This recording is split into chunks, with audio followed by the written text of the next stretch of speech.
আসসালামু আলাইকুম। Gazipur city corporation 35 নম্বর word Botbazar bus stand থেকে সামান্য একটু পশ্চিমে এই দেখতে পাচ্ছেন আমার সামনের রাস্তাটা 20 ফিট। এই রাস্তার পাশেই একটা বাড়ি বিক্রি করা হবে। হ্যাঁ, কর্নার প্লট। এই যে দুইটা রাস্তা। এই রাস্তাটা হবে আপনার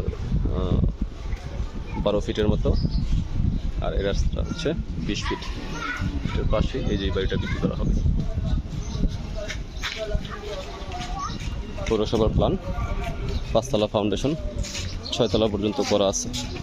হ্যাঁ, জমির পরিমাণ আছে 4 কাঠা থেকে সামান্য একটু কম।